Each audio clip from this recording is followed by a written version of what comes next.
I looked at, as a matter of fact, I should say something about your website.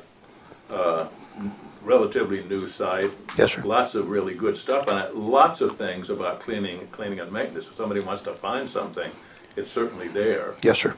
And well, we're very proud of the new website. Tremendous amount of effort went into its development, and of course, like with anything of that sort, there's still some work in progress underway, and we'll be constantly improving and adding features to the website. But the reality is, I mentioned earlier about our member engagement, and that website and the successful launch we had of it and the content of that website, I think, once again, we have to applaud and thank our members for their great participation with our CRI staff under Bethany's leadership to make sure that this new website was everything that we had desired for it to be. So again, that great participation from our members added to that success. now I noted that the association is taking part in various cleaning and maintenance shows. The Experience is one, that's in September, and the ISSA Interclean, that's in November. Mm-hmm. Talk about the mission, getting involved in these. Well, as you know, the Experience will occur in Las Vegas between the days of September 3rd through September 5th, that week after Labor Day. We will have, CRI will actually have a booth there, space number 511, I believe is where we're located. We will have representation from our CRI staff there. There will be lots of good information that will be shared during the course of that event. One of those, there will be a presentation of what has happened since the last show with the Seal of Approval program. There will also be a presentation from Lloyd Cooper over at Professional Testing, and Lloyd will be providing some information about deep cleaning systems. We know that interim maintenance and ultimate really deep cleaning periodically adds to the successful life span of a product. Also, there will be a panel discussion on the opening day where some representatives from member companies will be talking about soft fibers and some special things that might need to be paid attention to relative to cleaning and maintaining of soft fibers. So I think there are a number of items for discussion and presentation at the Experience that first week of September that will, I think our members and our audience of consumers will find that to be a very valuable experience at the Experience. Mm-hmm. And soft carpets need a different type of maintenance, would you say? Well, I think with, obviously soft fibers have evolved into the marketplace over the last several years. Consumers obviously like them very much. And as with anything that requires attention, there are special recommendations that the manufacturers provide regarding vacuuming and other things. So the mills, because of the innovation we alluded to just a little bit ago, the mills have special recommendations from each manufacturer regarding their specific products, and so we would always direct any requests or questions we get regarding those special activities back to the manufacturer, so the consumer is assured of getting the best direction and the most current information from their manufacturer. Let me follow up on the interim. Is interim cleaning now a part of the Seal of Approval program? Yes, it is. Yes, it is, and we think that this as we work through the interim activity, that there will be many benefits that the consumer will receive from following protocol relative to interim maintenance versus the annual or other time period maintenance proposals. Okay, what is, define it for us? It skipped my mind what exactly interim cleaning is. Well, obviously there are recommendations regarding products and the schedule that, based on time in exposure and the kind of traffic exposure that a product receives. Consequently, a certain level of deep cleaning or more significant cleaning activities are occurred. But to keep the floor fresh, there's an opportunity in between to do a less extensive amount of effort to prepare the floor and to remove any staining, soiling, or aggravation, if you will, to the surface of the carpet. So you do this on a more frequent basis, and consequently able to do it with less of an aggressive activity and interruption perhaps to the space. So the interim activity provides a way to keep the product looking fresher more frequently and longer to allow once again to be happy with the product. I got you. Let me shift gears here. The CARE program, the Carpet America Recovery Effort, has recently released its annual report. There was a dramatic increase in the post-consumer product collected. Sounds like it's going in the right direction. Just let me ask you to comment on CARE and this latest report.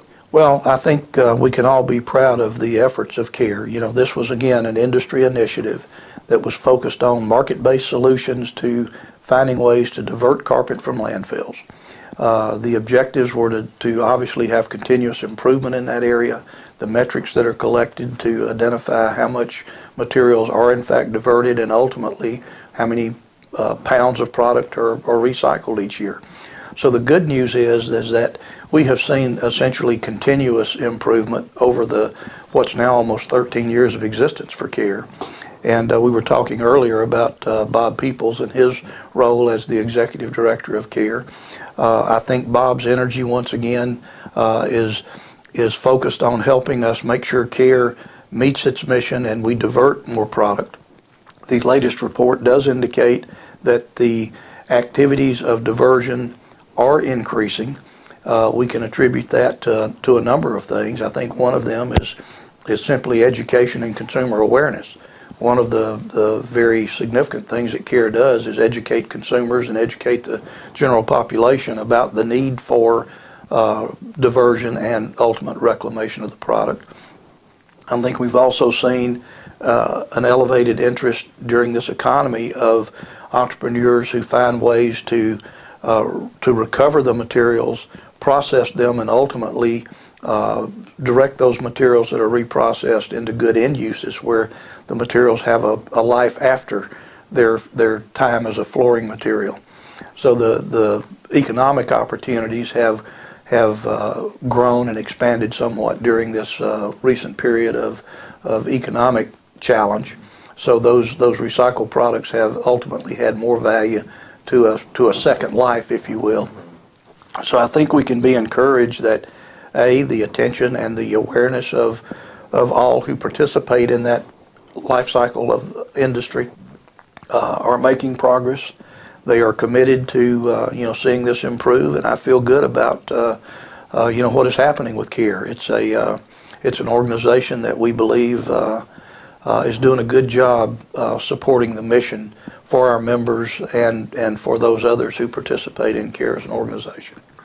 What do you see long term, and I'm talking maybe 10, 15, 20 years down the road, will more states adopt a program similar to the one in California? Do you think? I know there are several states that seem to have that inclination.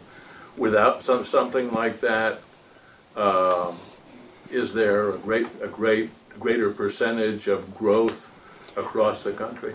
Well, I think your question is one obviously looking into the future, and we all know that we can't predict the future. But I believe the stage has been set that we are finding more attention being given to the desire to divert and recycle.